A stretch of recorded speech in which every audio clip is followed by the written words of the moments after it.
Hey, it's Paul here, Music Villa, Bozeman, Montana. I'm with my good friend Larry Barnwell from Martin Guitars. And, Martin Guitar has taken care of us for many years because of this man right here.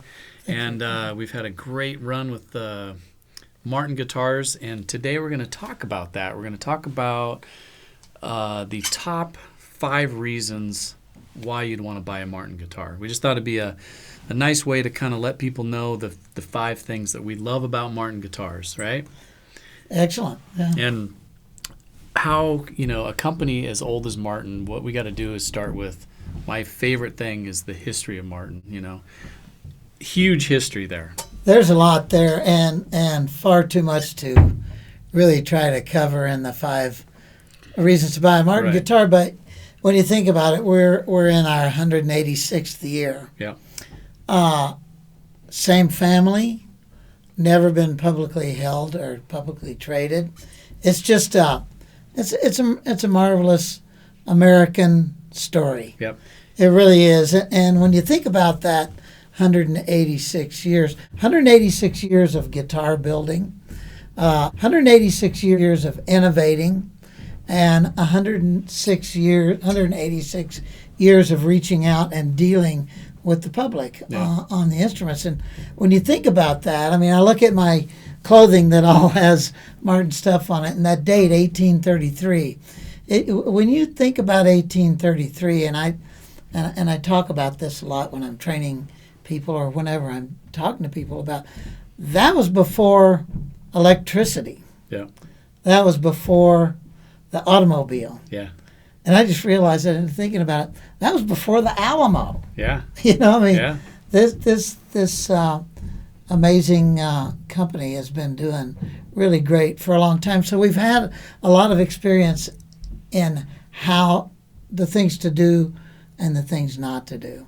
And I think we've been on a long trail of the right things to do for a long time. I think our history brings a lot to the dance. Yeah, the history is incredible. Think of all the models, the D45, the D28, and we'll get into that. We'll go. So we got history, amazing history, the reputation of Martin. The reputation alone, like I said, with these models, name the people who've played them over the years, the amount of albums they've been on. It's pretty amazing. I always think back to I was fortunate that I had wonderful parents, and my mom always used to say, "You're known by the company you keep." Yeah. And I think she was just doing her best to make me try to be a good boy, you know. Yeah. And so, but when you think about the company, little did she know your friends were hanging out with you. I was the problem.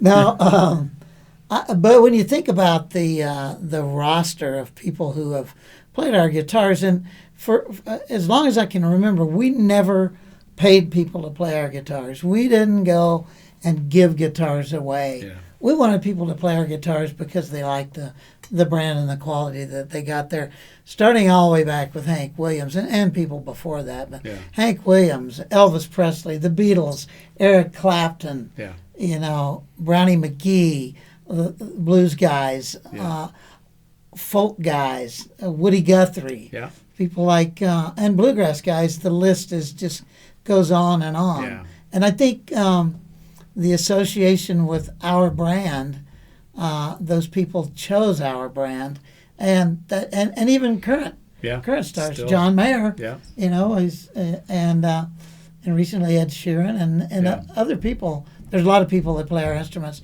and they play them because they want our instruments. So. Let's talk about the construction of the guitars, because that's another point that is one of the reasons why people love Martin guitars. The construction now. It went from everything built by hand to still, incredible amount of handwork involved in machinery.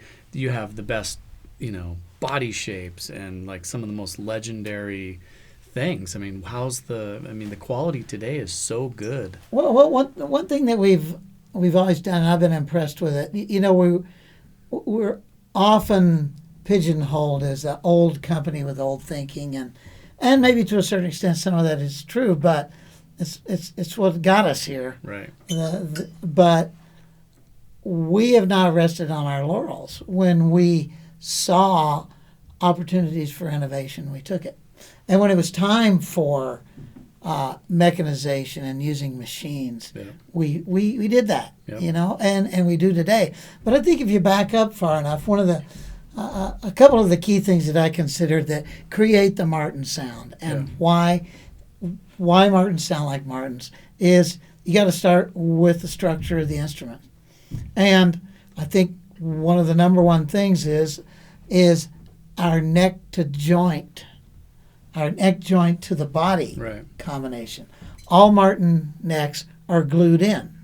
And I think that adds a sustain and a warmth that you can't get any other way. There's other great ways to build guitars, and they're fast and they're good, but I don't think you'll ever get the sound and the tone that you get out of gluing the neck to the body. So we use 3 different neck joints. We use a compound dovetail neck joint. We also use a simple dovetail neck joint. That's relatively new. And then we use a mortise and tenon neck joint. But all these necks are glued to the bodies. Right. Second thing that I think is really important is the X-brace in our tops. In 1842, Martin made the first known X-brace top. And little did they know at that point that it was going to become the premium way to reinforce tops on guitars, especially in the steel string world. So that's pretty important. And we still stick with the X-brace, and 1842 was the first year of that. And we're still today finding different places to place that X to get the sound that we want, and what the top is made out of, and and where the braces are placed and what the braces are made out of. But we also have a very wide choice of woods that you can choose from. Even in our regular line, we use a lot of mahoganies, we use a lot of rosewoods, we use Sitka spruce, we use Adirondack spruce, but we also use some alternative woods, And then the body shapes too. I mean, the multiple amount of body shapes. It's and we should also say the dreadnought. I mean, of course, you invented the dreadnought, not you yourself. Well, I did. I was there. Yeah, you were there. Now, you're right. That big this body shape is one that is even today in the majority of music stores you go in, you see far more dreadnoughts than you do other. But we started off with really small guitars, and eventually got bigger and bigger until right around 1930, and then they wanted a bigger body, and here comes the dreadnought. The dreadnought kind of changed the world right there. I mean, that's a major guitar, X-brace, dreadnought. I mean, it's a classic guitar. There's a lot of other body shapes that you can see hanging around us here in smaller. But we kind of had to do that as the audience grew for the instruments. So smaller guitars were played in smaller rooms, and parlor guitars, like often I feel like the name parlor is not a specific size, but in the 20s, the teens, and before that, women played guitars far more than men. And they would play them in their parlors to entertain their children or to entertain guests. And so I think those are some pretty important things, the way we build them. Also, I'd like to add that we use nitrocellulose finish on our instruments. It's the we feel like is the lightest, aside from some varnishes, it is the lightest way to allow that top and back and sides to move. And we continue to use nitrocellulose today. Great. As we go down the list, I'm trying to think of another thing that I just love about Martin.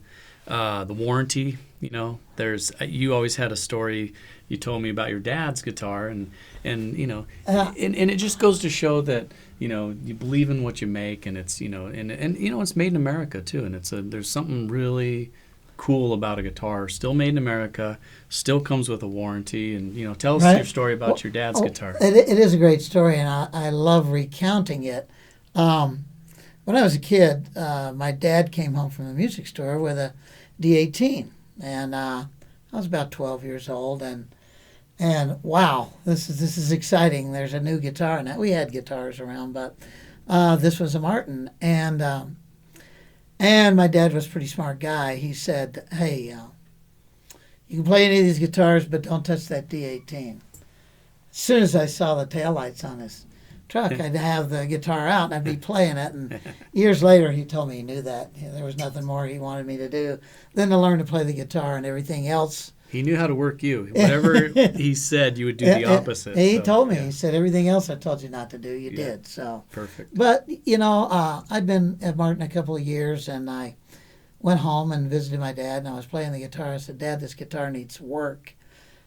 He said, well, you work at Martin, figure it out. And I said, did you register this? And he said, no, I don't know. All the paperwork is back in the roll top desk. And I went back there and I found the paperwork. And sure enough, there it was, the receipts, payment book, and everything. He financed it over a year. But so I called Martin. Do you remember how much it was? Yeah.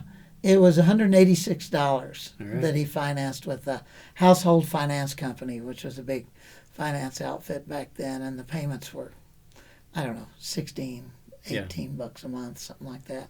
But at any rate, I called Martin and they said, no, we don't have any. So I sent them I faxed them, it was that long ago, the information in, and they registered the guitar for my dad, and I sent it back and had all this work done. And it came back playing perfectly. Yeah. It needed some work. That was under warranty. At the time, there was worn frets on it. It wasn't under warranty, but right. You know what? When the guitar came back, it had a neck reset. Yeah. It had all the frets redone, and not a penny. Yeah. Not a penny. And that was 40 years. Right. 40 years after that he had that guitar. And I was like, this is amazing. But the funny thing about that was he had right after they registered it, he got a piece of mail from Martin saying, congratulations on the purchase of your new D18.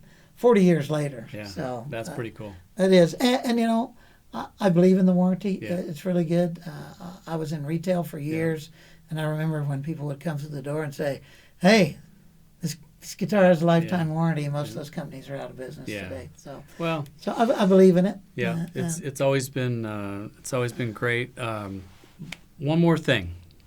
Fifth thing. Okay, we've talked about all these different things about Martin, why we love Martin. The people. I think the people at Martin, the people involved, there's guys there, they're just passed down generation to generation. You go to the company and you see kids who've worked, their parents worked there, their grandparents worked there. And it's just such a incredible place to go visit. If you ever get a chance, you got to go there. They have a museum, they've got a great tour, and it's just a great place.